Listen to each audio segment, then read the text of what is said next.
Hello there, people of the internet. We are out here today with a pretty unusual one. I got a 444 Marlin right here, and this right here is a cartridge that is, well, it's not a very popular one nowadays. It's definitely been overshadowed by other cartridges, but whenever it was made, I understand why it was made, and we'll go ahead and we'll talk about the history behind it here in just a moment. But before we get started, I want to say, if you like this kind of content, go ahead and subscribe to the channel, because I'm making this content here in an effort to earn my way up to 100,000 subscribers.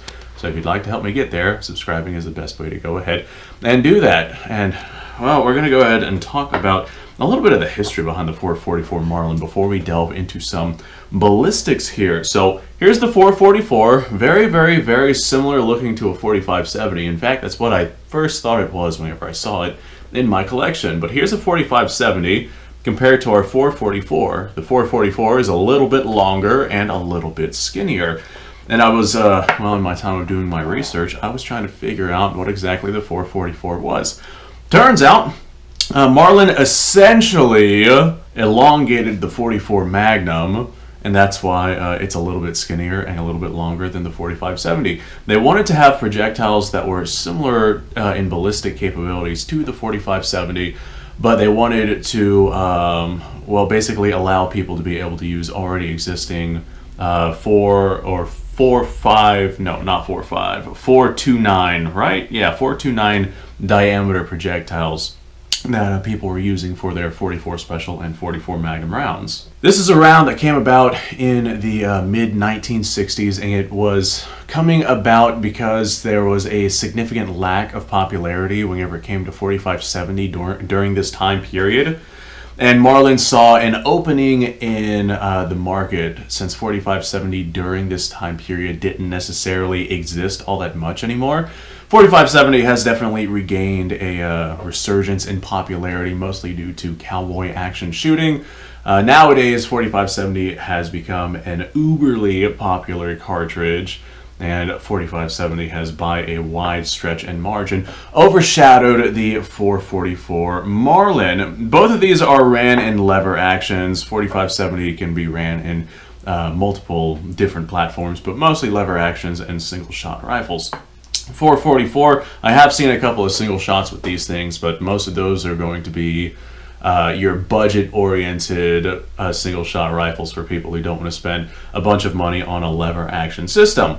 There are a couple of bolt actions chambered in both of these, but modern day production can chamber anything in anything. So the 444 Marlin, let's go ahead and have a look at some ballistics. It's very similar to the capabilities of the 4570, which is exactly what Marlin was trying to do for the time period that this cartridge was coming out.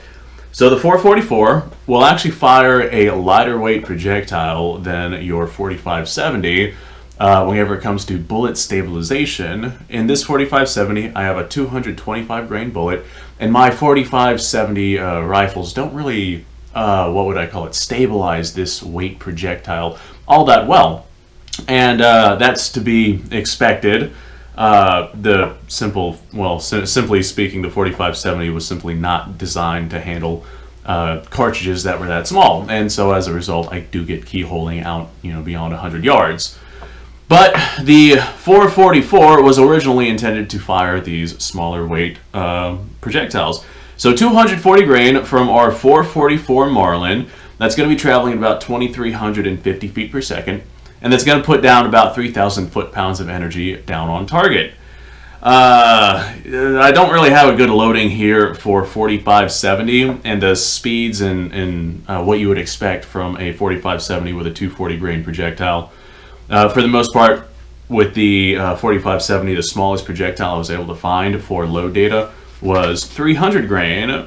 So the 4570 for 300 grain from a standard modern loading, not a really strong hot loading, is going to be that 300 grain bullet traveling at about 2,000 feet per second.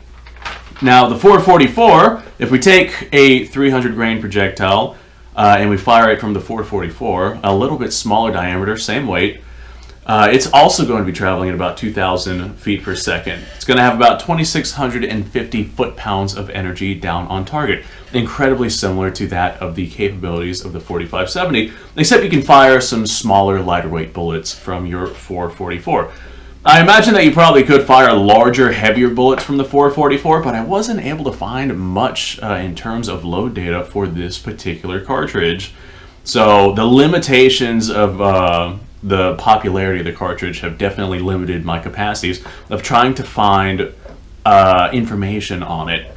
All that being said, I actually do have a 30-06 round right here, so I'll go ahead and show off the 444 compared to our 30-06. It almost looks like, yeah, it almost looks like they're relatively the same in the fattest parts of the case dimensions.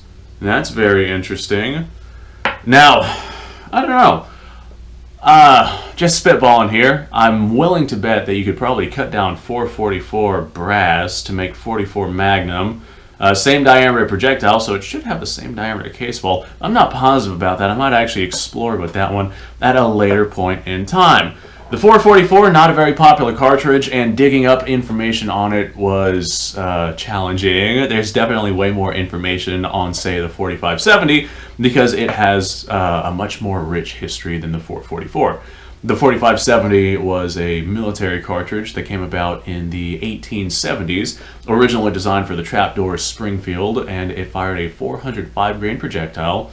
405 grain projectile. It was a 45 caliber with 70 grains of black powder behind it, and it went about 1,400 or so feet per second. That's a large projectile traveling incredibly fast.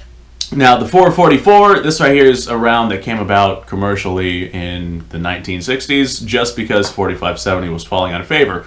But the 4570, well, this is, alive and well once more. And as a result, this one, the 4570, with, its rich history and deep, well, there's a lot of people who have a deep love for the cartridge. That's what I'm trying to say here.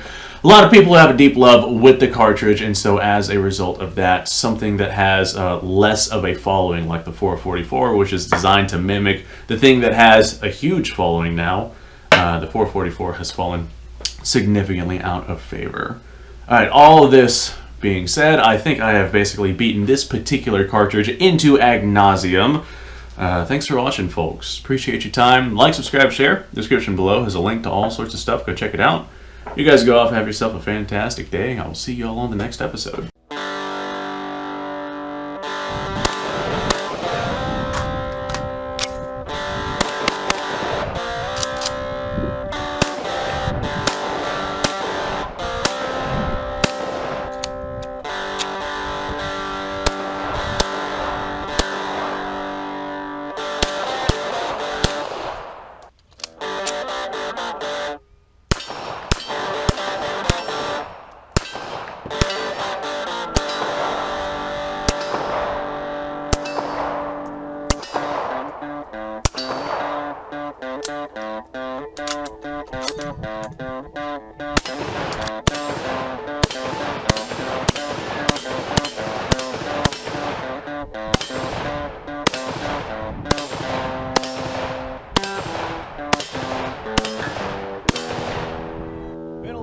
Since I've done this.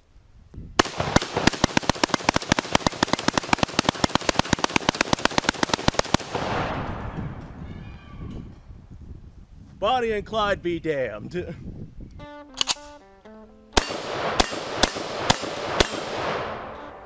poor man's Garrett.